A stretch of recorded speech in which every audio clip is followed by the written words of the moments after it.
ఈ నా కొడుకులకు తెలియదా? వీళ్ళన్ని నీతులు మాట్లాడుతూ ఉన్నారు. మేము ఒకటే చెప్తున్నా, ఇవాళ ఇక్కడి నుంచి కూడా ఛాలెంజ్ చేస్తా ఉన్నా, అరే కేటీఆర్ హరీష్ రావు దమ్ముంటే మీ ఆస్తులు సరెండర్ చేయండి, నా ఆస్తి కూడా సరెండర్ చేస్తా. సస్తామంటే ఎవరొద్దు, ఎల్బీ స్టేడియంలో చెప్దాం, గేట్లు బంద్ చేస్తాం, లాకేస్తాం, ఓ డేట్ చెప్పకుండా సీక్రెట్ గా ముగ్గురం పెట్రోల్ పోసుకొని సస్తాం. మన తరఫుకెళ్ళి కనీసం 1,00,000 కోట్లు గ్యాదర్ చేయవు. అందరూ చేస్తారు, ఎందుకంటే రే ఇటువంటి నాయకత్వం పుట్టలే. ఇవాళ ప్రజల కోసం వీళ్ళు ప్రాణాలు కోల్పోయినట్టారు. మంచి పేరు వస్తారా రే, నా స్టాచ్యూ పెట్టకున్నా పర్లేదు, బావ గాంధీ బొమ్మర్ది గాంధీ 2 స్టాచ్యూలు పెట్టిస్తాం తెలంగాణ, అది కూడా ట్యాంక్ బండ్ మీద పెట్టిస్తా అని చెప్పి కూడా ఈ సందర్భంగా తెలియజేస్తూ మరోసారి చెప్తా ఉన్నా, మీరు కొడుక టీవీలో ఏమైనా మాట్లాడు, ప్రాక్టికల్ గా చూపిస్తాం. మీరు టీవీలో రెచ్చగొడుతున్నేమో, ప్రాక్టికల్ గా చూపిస్తాం. ఎల్ఈడి స్క్రీన్ పెట్టి కేటీఆర్ గారు ఏమేమి చేసిండు, రేపు అవసరమైతే ఇంకా కాలంలో పిలుస్తాం.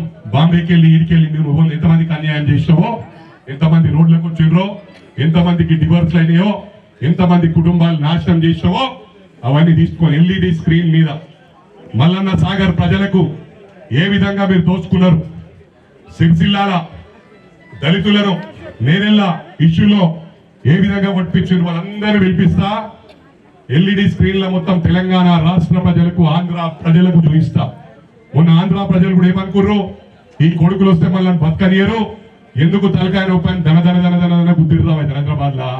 నెక్స్ట్ ఆ పరిస్థితి ఉండదు. ఎన్ని డ్రామాలు చేసినా బీఆర్ఎస్ పార్టీ పార్టీ అనేది ఉండదు.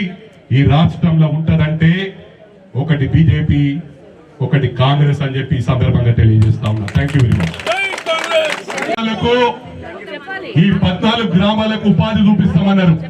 వీళ్ళకు డబుల్ బెడ్రూమ్ కూడా కంప్లీట్ చేయలే. కొంతమంది రేకుల కొంపల పురుగుల రాత్రి షిఫ్ట్ చేసిండ్రు. ప్యాకేజ్ ఇయ్యలే. 30 లక్షల ఎకరం వాల్యూ ఉంటే రైతన్నలకు ఆయన దామోదరం కూడా పోరాడిండు, వాళ్ళకు ఎక్స్గ్రేషియా ఇయ్యాలని. కొంతమందికి 3 లక్షల రూపాయలు కూడా ఇయ్యాలి, అంటే 10% కూడా ఇయ్యలే. 30 లక్షలు ఉంటే 3 లక్షలు కూడా ఇయ్యాలి. అంతేనా? వాస్తవమా కాదా? ఒక మల్లారెడ్డి గారు ఏదైతే వేముల ఘాట్ ఆ విలేజ్ లో ఇల్లు గూడ్చేస్తే నన్ను చూడ్డానికి ఎవరు రాలేరు, నా బాధ పంచుకుంటలేరు, ఏ నాయకుడు రాలే అని చెప్పి ఆయన్నే స్థితి వేర్చుకొని చనిపోవడం జరిగింది. చనిపోయినాక కూడా రాలేదు నా కొడుకులు.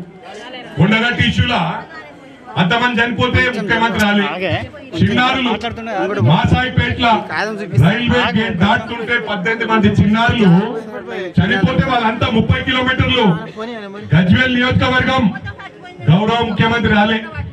నేను కూడా మాట్లాడుతుండు, ఈడ తిరిగిన కరోనా అప్పుడు రాలే, ఫ్లడ్స్ అప్పుడు రాలే, ఏడవనుకున్నారా అప్పుడు. ఇప్పుడు ఇక మళ్ళీ బస్ వేసుకొని తిరుగుతాము మొత్తం. ఇక హైడ్రా చూపించుకుంటారు. హైడ్రా ఎవరి గురించి కాదురా బాయ్, ఒక 10-15% నష్టపోయిండొచ్చు. ఆ 15% ఏ విధంగా కాంపెన్సేట్ చేయాలనో మేము బీజేపీ నాయకులము అందరం సహకరిస్తాం. సహకరించి మీరు కూడా సహకరిస్తే వెల్కమ్. నన్ను హుషారీ చేసి రెచ్చగొడితే మాత్రం ముఖం పెట్రోల్ పోస్తాం.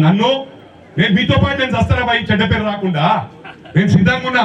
కేటీఆర్ గారు సిద్ధంగా ఉన్నా. ఇప్పుడు పోసుకోమంటే దమ్ముందిరా, నా దమ్ములు మీరు చూడలేరు, టైం వచ్చినప్పుడు చూపిస్తా నేను. కానీ ఏంటంటే రాష్ట్రం అల్లకల్లోలం అయితే అట్లొద్దు. మన ముగ్గురమే ఎల్బీ స్టేడియం నిలబెట్టుకుందాం. కేటీఆర్ గారు, హరీష్ గారు, నాకు ఇద్దరే కావాలి, వరొద్దు. పెద్ద మంచి వదిలిపెడదాం. బారాకున్ మాఫ్, తెలంగాణ గాంధీ అంటున్నాడు కదా, ఇక స్టంట్లు కొట్టు ఏదో కొట్టి అందరి సాయం తీసుకొని తెలంగాణ సాధించి మొత్తం family గడకెక్కిరు.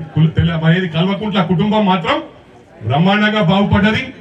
TRS party funds mobilise చేసుకుంది, టిఆర్ఎస్ పార్టీ ఆఫీసులు కట్టుకుంది. యువనయ జాగిరా ఇదంతా ఎడికెళ్ళి వచ్చినాయి. ఇవంటే సెక్రటరేట్ కట్టినావు ప్రజల కోసం అంట, వల్ల నిధి వచ్చింది, అందులో కూడా పైసలు సంపాదించినావు. ఎవరో చెప్పిరు నిధి ఉందనైనా రాత్రి కొట్టి పడేసినావు. అందుకు జాగ్రత్తగా ఉండమని చెప్పి మరోసారి కేటీఆర్ ను హరీష్ రావు చెప్తా ఉన్నా. సోషల్ మీడియాలో కూడా ఫాల్స్ అలిగేషన్స్, ఫాల్స్ ప్రొపగండా చేస్తే ఎవరిని కూడా వదిలిపెట్టొద్దని చెప్పి కూడా కాంగ్రెస్ కుటుంబ సభ్యులకు విజ్ఞప్తి చేస్తా ఉన్నా. ఈ 14 గ్రామాలను గుండెల్లో పెట్టి కాపాడుకుంటాం.